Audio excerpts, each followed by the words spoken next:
Hello friends, आप सभी का हमारे चैनल पे स्वागत है। फ्रेंड्स, आज के इस वीडियो के माध्यम से क्लास 10th मैथमेटिक्स एनसीईआरटी का प्रश्नावली 3.5 के बारे में स्टडी करेंगे।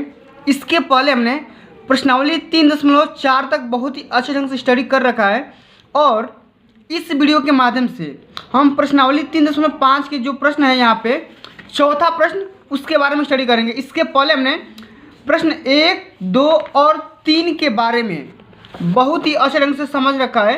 अगर आप इन वीडियोज़ को नहीं देखे हैं तो डिस्क्रिप्शन में लिंक पड़ा हुआ है, आप जा कर के आसानी से विजिट कर लेना। और आज की सेशन के माध्यम से हम क्वेश्चन नंबर 4 से स्टडी करेंगे और 4 का सेक्शन ए, सेकंड और थर्ड, फोर्थ, फिफ्थ जितने भी यहाँ पे क्वेश्चन दिए गए हैं सभी के बारे में स्टडी करने वाले हैं। तो वीडियो में एंड तक बने रहना। उसके पहले वीडियो को लाइक कर देना, चैनल पे नए आए हैं तो चैनल को सब्सक्राइब करके साथ में सारे बेल आइकन भी प्रेस जरूर कर देना, ठीक ना। चलिए, सबसे पहला क्वेश्चन क्या बोल रहा है, सबसे पहले निर्देश को समझते हैं कि निर्देश हमारा क्या बोल रहा है। निम्न समस्याओं में रैखिक समीकरणों के युग्म बनाइए। सबसे पहले क्या करना है, जो भी आपके यहाँ पे डाटा दिया गया है, समस्या दिया गया है, क्वेश्चन पूछा गया है, उसमें से क्या करना है कि रैखिक समीकरण का युग्म बनाना है, जोड़ा बनाना है। उसके बाद उनके हल यदि उनका अस्तित्व हो किसी बीजगणितीय विधि से ज्ञात कीजिए। तो अगर उनका हल अस्तित्व में रहेगा तो हम उससे क्या करेंगे, बीजगणितीय विधि, कोई भी विधि अपनाएंगे। या तो हम प्रतिस्थापन विधि अपनाएंगे या वज्रगुणन विधि अपनाएंगे, ठीक ना, इस तरीके से, या हम विलोपन विधि अपनाएंगे। तो किसी भी विधि से आप कर सकते हैं, कोई दिक्कत नहीं है, ठीक। तो वीडियो में कंटिन्यू एंड तक बने रहना, वीडियो को लाइक और शेयर जरूर कर देना। चलिए, सबसे पहला क्वेश्चन क्या बोल रहा है कि एक छात्रावास के मासिक व्यय का एक भाग नियत है तथा शेष इस पर निर्भर करता है कि छात्र ने कितने दिन भोजन लिया है। जब एक विद्यार्थी ए को जो भोजन 20 दिन तक करता है 1000 रुपया छात्रावास के व्यय के लिए अदा करने पड़ते हैं, ठीक। जबकि एक अन्य विद्यार्थी बी को जो 26 दिन भोजन करता है छात्रावास के व्यय के लिए 1180 रुपया अदा करने पड़ते हैं। नियत व्यय तथा प्रतिदिन के भोजन का मूल्य ज्ञात कीजिए। बहुत ही मोस्ट इंपोर्टेंट क्वेश्चन है, इसको ध्यान से समझना, ठीक ना। तो इस क्वेश्चन को हम ध्यान से समझेंगे और जल्दीबाजी नहीं करेंगे, ठीक ना। तो सबसे पहले हम करेंगे क्या, हम मान लेंगे कि माना नियत जो व्यय है उसको x मान लेंगे, जैसे हमने पीछे वाले क्वेश्चन में मानते आ रहे हैं। हम क्या करेंगे, हम मान लेंगे कि माना नियत व्यय। चलिए, चौथा क्वेश्चन का ये पहला सा क्वेश्चन है, मानेंगे कि माना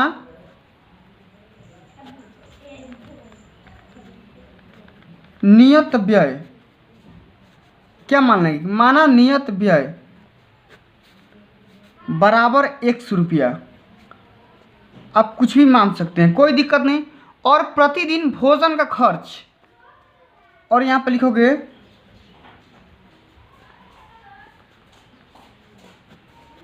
प्रतिदिन भोजन का खर्च या भोजन पर व्यय y रुपया, ठीक। इतना आप मान सकते हैं, कोई दिक्कत नहीं है। समझ रहे पूरी बात। अब यहाँ पे देखो, जो अब हम विद्यार्थी ए के लिए जो कंडीशन दिया गया उस पर हम चर्चा करते हैं। हम क्या लिखेंगे, विद्यार्थी ए के लिए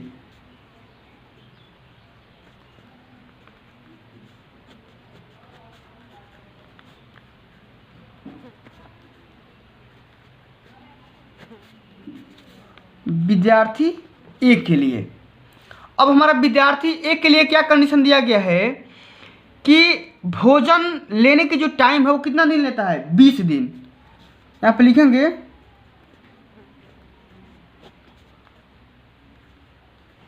भोजन लेने का समय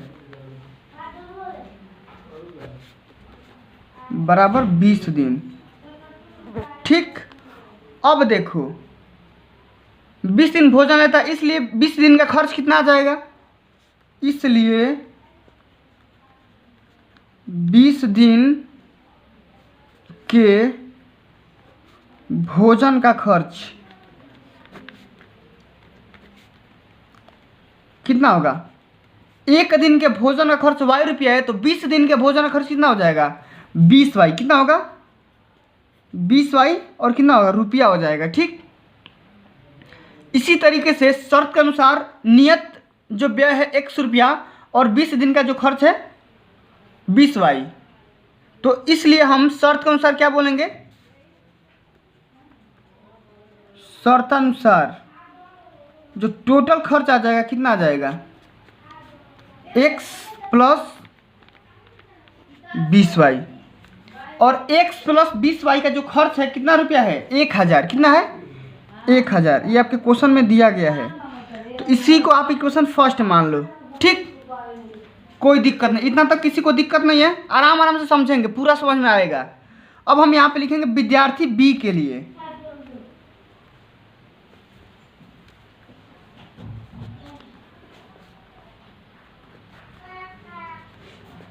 विद्यार्थी बी के लिए। अब विद्यार्थी बी कितना दिन भोजन लेता है? 26 दिन। और 26 दिन का खर्च कितना हो जाएगा? 26 वाई। तो मैं डायरेक्ट यहाँ पे लिख रहा हूँ, इसलिए 26 दिन का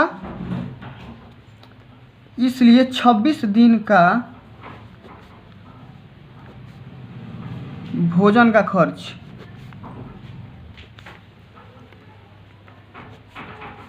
बराबर 26 वाई।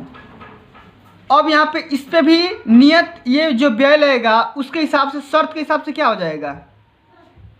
शर्त के हिसाब से हो जाएगा x प्लस 26 वाई बराबर 1080।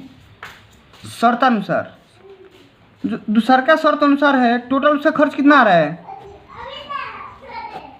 उसका खर्च आ रहा है x प्लस 26 वाई बराबर 1180 रुपया।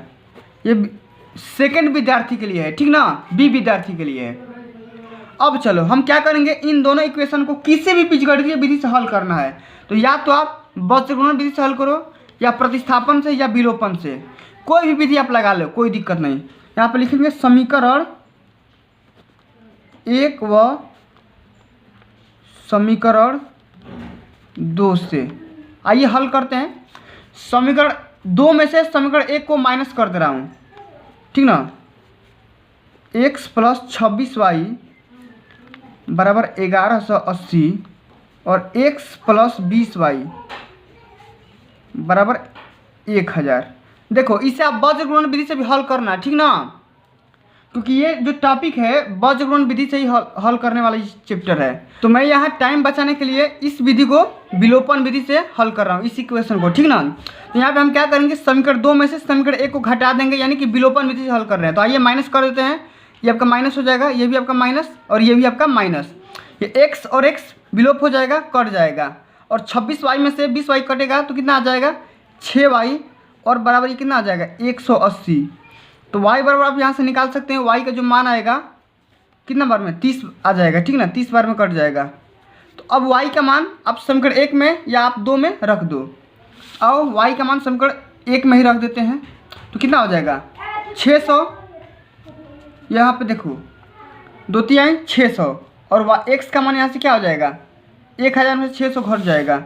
यहाँ पे लिखोगे कि y का मान समीकरण 1 में रखने पर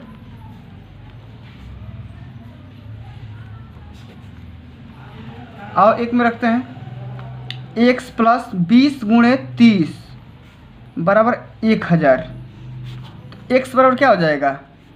1000 माइनस ये 600, x बराबर क्या आ जाएगा? 400। ठीक, तो हमने यहाँ पे निकाल लिया x बराबर क्या है? यहाँ पे नियत भाड़ा या नियत व्यय, नियत व्यय है ना, तो नियत जो व्यय है 100 रुपया, यानी कि x का मान 400 रुपया। x का मान यहाँ पे कितना निकाल लिया हमने? 400। नियत जो व्यय है 400 रुपया निकाल लिया, और जो प्रतिदिन भोजन का खर्च है वो हमने निकाल लिया कितना रुपया? 30 रुपया। इस तरीके से हमारा ये आंसर हो गया। ठीक, समझ गए? इस तरीके से हमारा ये आंसर पूरा समझ में आया? समझ में आ गया तो लाइक ज़रूर कर देना, ठीक ना? अब चलो अगला क्वेश्चन समझते हैं इसी माध्यम में। अगला क्वेश्चन क्या बोल रहा है?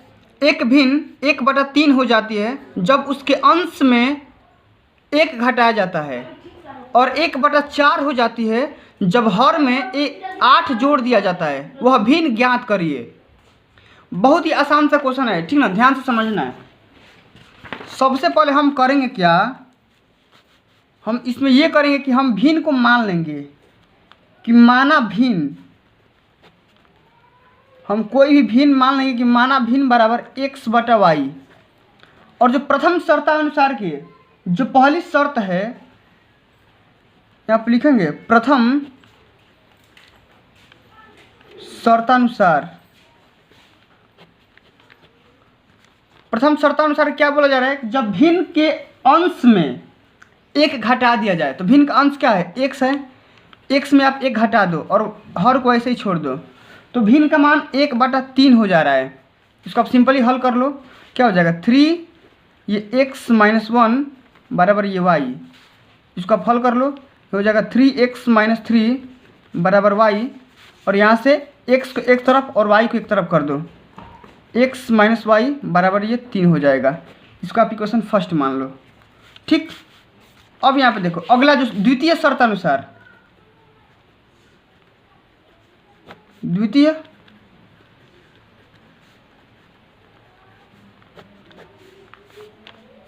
शर्तानुसार क्या बोल रहा है कि जब हर में 8 जोड़ दिया जाए तो भिन्न का मान 1/4 हो जा रहा है, तो अंश को ऐसे छोड़ दो और हर में आप 8 जोड़ दो, तो उस भिन्न का मान 1/4 हो जा रहा है। इसको भी कर लेते हैं, ये हो जाएगा 4x बराबर y + 8, ये हो जाएगा 4x - y बराबर 8, और इसको आप इक्वेशन सेकंड मानो। और अब चाहो तो इसको बीजगणित विधि से भी हल कर सकते हो, ठीक ना। इसको क्या करना है, बीजगणित विधि से हल करना है, या विलोपन विधि या प्रतिस्थापन विधि, कोई भी विधि आप निकाल लो। इसमें यह नहीं बोला गया कि बीजगणित विधि से ही हल करना है, ठीक ना, लेकिन मैं कर दे रहा हूँ। और यहाँ पे देखो जब करोगे तो इसको सिंपली फॉर्म में कन्वर्ट कर लो, x + by + c बराबर 0 के फॉर्म में, तो क्या हो जाएगा 3x - y - 3 बराबर ये 0 हो जाएगा, और ये आपका कितना हो जाएगा 4x - y - 8 बराबर 0। तो यहाँ से आप निकाल लो a1 b1 c1 का मान, a1 बराबर 3, b1 बराबर -1, c1 बराबर -3, a2 बराबर 4, b2 बराबर -1, c2 बराबर -8। और हमारा बीजगणित विधि से क्या होता है, बीजगणित विधि से अब हल करते हैं, ये होता है x और बटे में क्या होता है, इसका काट के y वाला और अचर वाला लिख देते हैं, तो ये हो जाएगा -1 - 3, ये हो जाएगा -1 - 8 बराबर। जो लोग पीछे मेरे लेक्चर को देखे होंगे समझ पा रहे हैं कैसे मैं कर रहा हूँ, ठीक ना। और y बटे क्या हो जाएगा, y वाला ढक दो, x की जगह पे लिख दो, तो डायरेक्ट मैं माइनस ना लगा के ऐसे कर दे रहा हूँ, पलट के लिख दे रहा हूँ, ठीक। ये आपका हो जाएगा -8 और ये आपका हो जाएगा 4 और बराबर 1 है, तो 1 बराबर क्या हो जाएगा 3, -1 और ये 4, -1, और ये तिर्यक गुणा हो जाता है, ठीक ना। सब में क्या हो जाता है तिर्यक गुणा, इसलिए मैं इसको थोड़ा सा कम पसंद करता हूँ, बीजगणित विधि को बहुत तामझाम होता है इसमें थोड़ा सा, ठीक, कोई दिक्कत नहीं है। अब यहाँ पे देखो करना क्या है, अब आप इसमें गुणा करा दो, तो क्या हो जाएगा x बटे ये आपका हो जाएगा 8 और ये आपका हो जाएगा -3, ये माइनस प्लस और ये माइनस होता है, ठीक ना। ये हो जाएगा y बटे में ये क्या हो जाएगा 4 × 12 और ये +24, ठीक। ये आपका हो जाएगा 1 बटे में ये आपका हो जाएगा -3 और +4। तो y का मान निकालने के लिए इस इक्वेशन को हल करेंगे। सबसे पहले एक बार और कर लेते हैं इसको, x बटा में 5, ये y बटा में 12 बराबर 1 बटे का 1। तो y का मान आप यहाँ से निकाल सकते हो, कितना निकल के आ जाएगा y बराबर क्या आ जाएगा 12, ठीक। और x का मान यहाँ से निकाल सकते हो 5, तो y का मान 12 और x का मान 5 निकल के आ गया यहाँ से। इस तरीके से ये आपका आंसर हो गया। तो यानी कि अब आपको भिन्न निकालना है, क्योंकि भिन्न का मान क्या है, भिन्न बराबर क्या है, क्या माने थे x बटा y, तो x का मान 5 और y का मान 12। इस तरीके से हमारा क्या हो जाएगा आंसर ये हो जाएगा। समझ गए पूरी बात। अब चलो अब हम करेंगे क्या, अगला क्वेश्चन हल करेंगे। अगला क्वेश्चन कि यश ने एक टेस्ट में 40 अंक अर्जित करते हैं, जब उसे प्रत्येक सही उत्तर पर 3 अंक मिले, ठीक, तथा अशुद्ध उत्तर पर 1 अंक की कटौती की गई। यदि उसे सही उत्तर पर 4 अंक मिलते तथा शुद्ध उत्तर पर उसे 2 अंक कटते तो यश 50 अंक अर्जित करता। टेस्ट में कितने प्रश्न थे? तो हम क्या करेंगे, सबसे पहले हम मानेंगे यहाँ पे चीज़ों को, ध्यान से समझना इसको। सबसे पहले हम मानेंगे ये कि माना सही उत्तर के अंक x है और गलत उत्तर के अंक y है। हम क्या करेंगे भाई, हम चीज़ों को यहाँ पे मान लेंगे। देखो हम क्या करेंगे, हम मान लेंगे, 3rd नंबर क्वेश्चन है कि माना सही उत्तर के अंक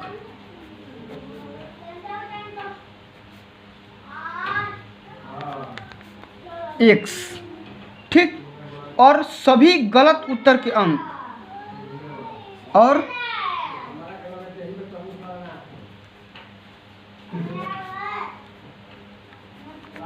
गलत उत्तर के अंक आप मान लो। ये हम माने सभी के लिए, सभी सही और सभी गलत उत्तर के अंक हम मान लिए y। समझ गए पूरी बात? अब देखो प्रथम स्थिति के अनुसार हम मानेंगे, जबकि फर्स्ट कंडीशन बोली जा रही है उसमें ये बोला जा रहा है कि सभी सही उत्तरों के अंक जो हैं कितने हैं, 3 अंक मिल रहे हैं। तो 1 अंक पे 3 अंक मिल रहा है। एक अगर कोई बंदा अगर 1 सही कर रहा है तो उसको 3 अंक मिल रहा है। तो आप मान लिए कितना उत्तर सही है, 1 अंक। तो टोटल अंक कितना हो जाएगा, सभी सही उत्तर के अंक क्या हो जाएंगे, सभी सही उत्तरों के अंक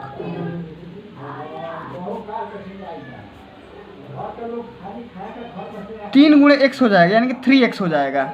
और इसी क्रम में सभी गलत उत्तर के अंक कितने हो जाएंगे, सभी गलत उत्तर के अंक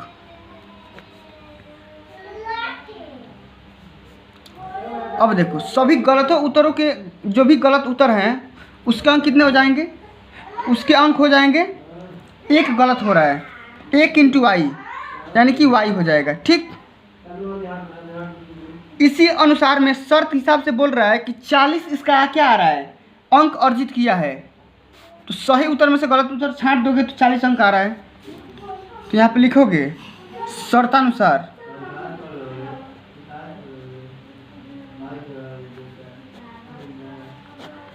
क्या बोल रहा है, 3x - y बराबर 40, ठीक। और इसको आप इक्वेशन फर्स्ट मान लो। इसी के हिसाब से स्थिति सेकंड को हम देखते हैं। जब आप स्थिति सेकंड को देखोगे तो वहाँ पे देखो सभी सही उत्तर उसमें कितने हो रहे हैं, 4 अंक मिल रहे हैं। तो एक क्वेश्चन पे 4 अंक मिल रहा है तो आप माने हो 1 अंक। तो सही के लिए क्या हो जाएगा, सही के लिए हो जाएगा 4x और गलत के लिए हो जाएगा कितना, 2y। और जो शर्त बोल रहा है उसके हिसाब से शर्त क्या बोल रहा है, कितना अंक मिल रहे हैं, 50 अंक। तो 50 अंक कैसे मिलेंगे, जब आप 4x - 2y करोगे तब 4x - 2y बराबर 50, 2 से डिवाइड कर दो कितना हो जाएगा, 2x - y बराबर 25। और इसको आप इक्वेशन सेकंड मानो, ठीक। अब हम इस इक्वेशन को विलोपन विधि से हल करेंगे, ना कि बीजगणन विधि से। अगर आप चाहते हो तो बीजगणन विधि हल करना, ठीक ना। और यहाँ पे हम इक्वेशन फर्स्ट को लिखेंगे 3x - y बराबर 40। और हम क्या कर रहे हैं, इक्वेशन फर्स्ट और सेकंड को हम क्या कर रहे हैं, माइनस कर दे रहे हैं, आपस में क्या कर रहे हैं, माइनस। अब माइनस करते हैं, ये आपका माइनस, ये आपका माइनस माइनस प्लस, ये आपका माइनस, ये कैंसिल आउट। और यहाँ से कितना आ जाएगा, -x बराबर माइनस का 15। तो x बराबर यहाँ से आ जाएगा 15, ठीक। अब x का मान समीकरण 1 में रख दो, समीकरण 2 में रख दो, 2 में रख देते हैं। x का मान समीकरण 2 में रखने पर 2 × 15 - y बराबर 25, ठीक। क्या हो जाएगा, y बराबर 30 - 25, y का मान क्या आ जाएगा, 5। और आपको बताना क्या है, आपको बताना है कि कितने टेस्ट में प्रश्न थे। तो सही जो प्रश्न थे या सही उत्तर थे 15 थे, ठीक, और गलत उत्तर कितने थे? 5 थे। तो टोटल कितने हो जाएंगे? टोटल x प्लस वाई यानी कि 15 प्लस 5 कितने हो जाएंगे? 20 प्रश्न। कितने हो जाएंगे? 20 प्रश्न। इस तरीके से आपको क्या करना है? हल करना है। समझ गए पूरी बात? चलो अब अगला क्वेश्चन देखते हैं क्या बोला जा रहा है। अगला क्वेश्चन इससे भी खतरनाक है। एक राजमार्ग पर 2 स्टेशन या 2 स्थान ए और बी 100 किलोमीटर की दूरी पर है। एक कार ए से तथा दूसरी कार बी से एक ही समय चलना प्रारंभ करती है। यदि ये कारें भिन्न भिन्न चालों से एक ही दिशा में चलती है तो वे 5 घंटे पश्चात मिलती है। यदि वे विपरीत दिशा में चलते तो 1 घंटे के पश्चात मिलती। दोनों कारों की चाल ज्ञात करिए। ठीक है, ये क्वेश्चन दिया गया है। तो सबसे पहले इस क्वेश्चन में क्या करना है? इस क्वेश्चन में ये करना है कि सबसे पहले आप मान लो कि माना एक कार का जो चाल है x किलोमीटर प्रति घंटा और जो दूसरी कार का जो चाल है b का जो कार चाल है आप मान लो कि y किलोमीटर प्रति घंटा। आप मान लो इतनी चीज़ें, और डायग्राम के माध्यम से समझाते हैं, समझ में पूरा आएगा। आप क्या करो, आप ये मान लो कि आप ये मान लो कि माना एक कार की चाल या एक कार की गति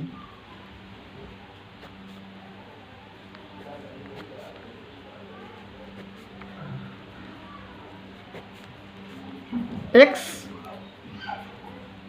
किलोमीटर प्रति घंटा और जो दूसरी कार की जो चाल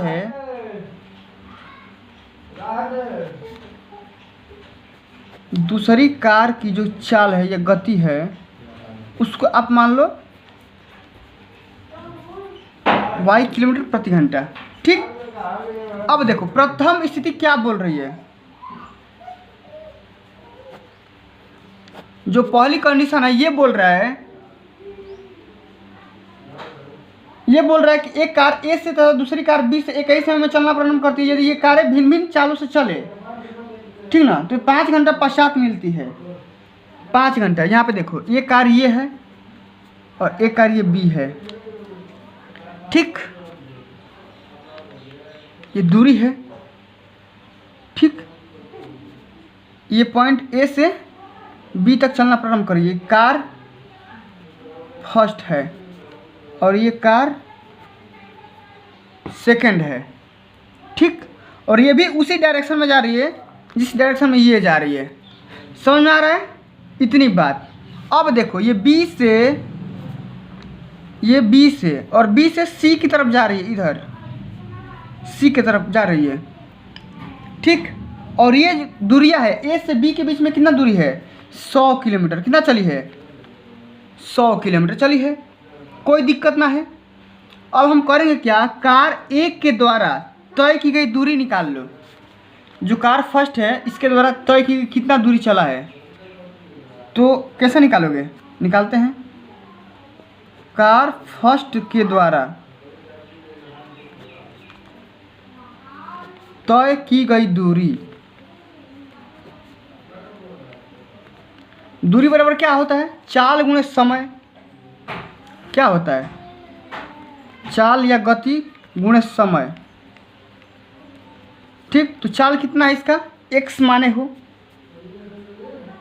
चाल कितना है? चाल इसका है, आप मान लिए हो x,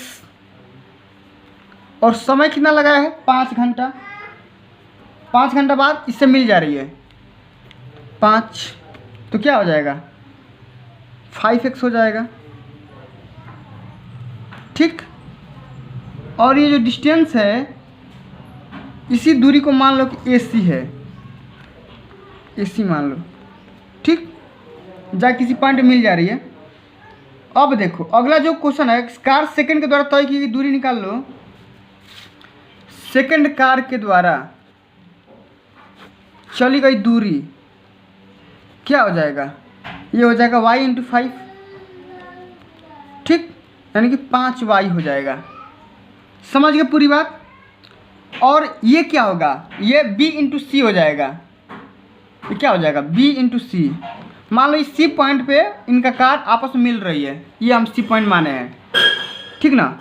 अब देखो जब ए बी बराबर निकालोगे तो क्या हो जाएगा, ए सी माइनस ए बी के बराबर जो होगा, जो आपका ए बी होगा ए सी माइनस बी सी होगा, ठीक।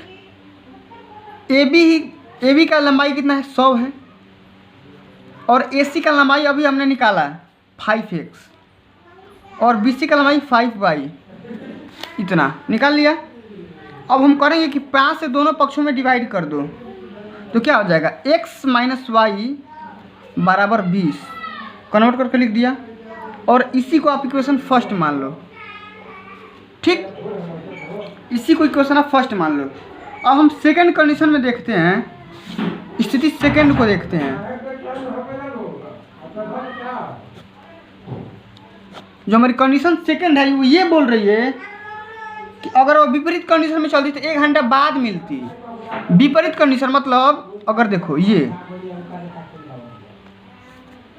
ठीक, ये मान लो कोई पॉइंट ए है, ये पॉइंट बी है, ये कार फर्स्ट है, ये कार सेकंड है, ठीक, इस तरीके से। और ये क्या कर रही है, एक दूसरे के विपरीत में चल रही है, ठीक ना।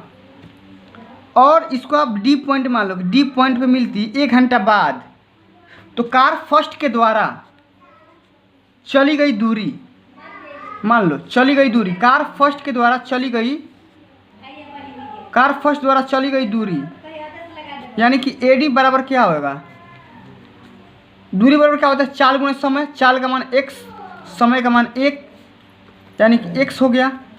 और इसी तरीके से कार सेकंड के द्वारा चली गई दूरी आप, यानी कि बी डी बराबर क्या हो जाएगा, y इंटू 1, यानी कि y हो जाएगा, ठीक, समझ रहे पूरी बात। तो अब फिर यहाँ पे एक बात लगाएंगे, कंडीशन लगाएंगे, ए डी के बराबर क्या लिख सकते हो, या आप ए बी के बराबर यहाँ पे लिखो, ए बी के बराबर क्या लिख सकते हो, दोनों को जोड़ दोगे तो मिल जाएगा A D plus B D. A B का लंबाई है 100 और इसका मान है x और इसका मान है y, ठीक। तो यहाँ पे हमको दो इक्वेशन मिल गया, एक तो x प्लस वाई मिल गया बराबर 100 और x माइनस वाई बराबर मिल गया 20। और इन दोनों इक्वेशन को आइए हल करते हैं। एक को मिल गया x प्लस वाई बराबर 100 और एक मिल गया x माइनस वाई बराबर 20। विलोपन विधि से हल करेंगे, जोड़ देंगे दोनों को, तो क्या हो जाएगा, 2x बराबर हो जाएगा 120, x बराबर हो जाएगा 60, तो 60 या क्या हो जाएगा, पहली कार का चाल निकल के आ गया 60 किलोमीटर प्रति घंटा, और x का मान इसमें रख दो, तो क्या हो जाएगा, y बराबर क्या हो जाएगा, 100 माइनस 60 क्या हो जाएगा, 40 किलोमीटर प्रति घंटा। समझ में आ गया। इस तरीके से देखो, विलोपन विधि बहुत आसान है, आप 1-2 लाइन में कर लोगे। अब बज्रगुणन विधि करोगे तो उसमें बहुत ज़्यादा प्रोसेस होता है, ठीक ना, इस तरीके से। तो इसमें ये नहीं बोला है कि इसको क्या करना है बीजगणितीय, मतलब कि बज्रगुणन विधि से ही हल करना है, ठीक ना, समझ रहे पूरी बात, इस तरीके से। अब चलो हम अगला क्वेश्चन, यानी कि सेशन का लास्ट क्वेश्चन। एक आयत का क्षेत्रफल 9 वर्ग इकाई कम हो जाता है यदि इसकी लंबाई 5 इकाई कम कर दी जाती है और चौड़ाई 3 बढ़ा दी जाती है, ठीक ना। यदि हम लंबाई को 3 इकाई और चौड़ाई को 2 इकाई बढ़ा दे तो क्षेत्रफल 67 वर्ग इकाई बढ़ जाता है। आयत की विमाएँ ज्ञात कीजिए। तो बहुत आसान क्वेश्चन है, कोई डिफिकल्ट क्वेश्चन नहीं है, ठीक ना, लेकिन ध्यान से समझना पड़ेगा। इसके लिए इसको हम क्या करेंगे, ध्यान से समझेंगे। तो सबसे पहले हम क्या मानेंगे, सबसे पहले हम चीज़ों को मानेंगे। यहाँ पे हम ये मानेंगे कि माना आयत की लंबाई, क्या करेंगे, हम मान लेंगे कि माना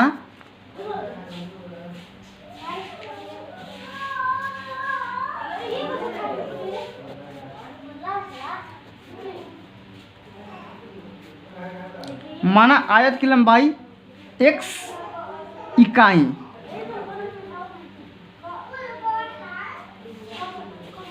और चौड़ाई आप मान लो y इकाई, ठीक। और सभी लोग जानते हो कि आयत का क्षेत्रफल कितना होता है।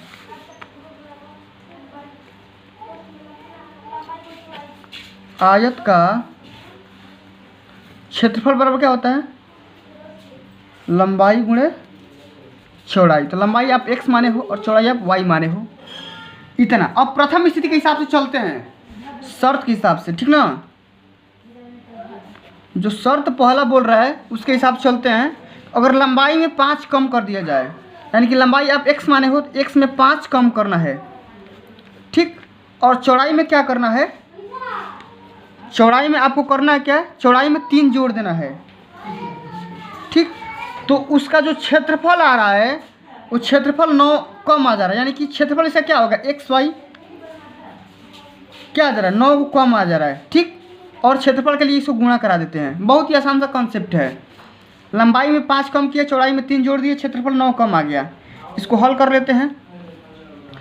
x में इससे गुणा करेंगे क्या आ जाएगा, x y plus 3x minus का 5y माइनस का 15 बराबर एक्स वाई माइनस का 9, ठीक। देखो ये x y minus minus cut जाएगा, ठीक। अब देखो ये हो जाएगा 3x माइनस 5y बराबर 15 में से 9 गया 6, और ये प्लस 6 हो जाएगा। और इसको आप इक्वेशन फर्स्ट मान लो, ठीक। अब चलो जो आपका सेकेंड शर्त दिया गया है वो शर्त ये है, और लंबाई में 3 जोड़ना है। लंबाई में क्या करना है, 3 जोड़ना है, ठीक। और चौड़ाई में क्या करना है, चौड़ाई में 2 जोड़ना है। तो उसका क्षेत्रफल क्या आ रहा है, 67 बढ़ जा रहा है। क्या हो रहा है, क्षेत्रफल में 67 की वृद्धि हो जा रही है। अब इसे हल करते हैं, तो हो जाएगा x y plus 2x plus 3y plus 6 बराबर x y plus 67। X y cancel out, और ये हो जाएगा 2x प्लस 3y बराबर ये हो जाएगा कितना, 61। और इसको आप इक्वेशन सेकंड मानो, ठीक। अब फिर हम क्या करेंगे, इसको आप ये करो, समीकरण 1 में, समीकरण 1 में आप 2/3 से गुणा कर दो। 2/3 से गुणा करने पर, 2/3 से गुणा करोगे तो क्या हो जाएगा, 2x हो जाएगा। यहाँ पे 2x माइनस 10/3y बराबर 2/3 से करोगे तो क्या हो जाएगा, 4 हो जाएगा। और इसको आप यहाँ पे लिख दो 2x प्लस 3y बराबर 61। अब माइनस कर दो, ये माइनस ये माइनस ये माइनस, ये माइनस माइनस कैंसिल आउट। और यहाँ पे बचा कितना, 10/3 प्लस 3 इंटू वाई, और ये पीछे माइनस बराबर 61 में से 4 गया, कितना होगा जी, तो ये हो जाएगा 7, ये हो जाएगा 5, ये क्या हो जाएगा 9, और ये 19 बटेगा 3y बराबर 57। और ये 57 माइनस में, और यहाँ से माइनस माइनस कैंसिल आउट, ठीक। और 19 57, तो y बराबर यहाँ से निकाल लो 3 का 9, y का मान यहाँ से निकाल लिए 9, और y का मान आप समीकरण किसी में पुट कर दो, इसमें पुट कर दो। तो 9 5 45, और 45 गो 6 गो कितना हो जाएगा, 51 गो। तो यहाँ से 3x बराबर 51 हो जाएगा। तो x का मान यहाँ से कितना हो जाएगा, 3 दूना का 6, 3 कम 3, 17 3 51, ठीक। x का मान क्या हो जाएगा, 17, x का मान 17 और y का मान 9। तो हमने निकाल लिया जो आयत की जो लंबाई थी 17 इकाई, और जो उसकी चौड़ाई थी हमने निकाल लिया 9 इकाई। इस तरीके से हमारा क्या हो गया, क्वेश्चन हो गया, और इसी तरीके से हमारा ये चैप्टर भी क्लोज हो गया। तो फ्रेंड्स आज के लिए बस इतना ही, मिलते हैं अगली वीडियो में। अगर ये वीडियो आपको अच्छी लगी होगी, हेल्पफुल लगी होगी, तो वीडियो को लाइक करिए और ज़्यादा से ज़्यादा शेयर करिए। देखिए जो अगला हमारा चैप्टर होगा, प्रश्नावली 3.6 के बारे में स्टडी करेंगे। उसके बाद 3.7 के बारे में ऐच्छिक वाला भी हम करवाएंगे, ठीक ना। तो अगर आप चाहते हैं इन दोनों का सलूशन लेना या इस पूरे किताब का सलूशन लेना, तो वीडियो को लाइक करिए और ज़्यादा से ज़्यादा शेयर करिए, ठीक ना, तभी मैं इसका सॉल्यूशन ला पाऊँगा। मिलते हैं अगली वीडियो में, तब तक के लिए जय हिंद, जय भारत, वंदे मातरम।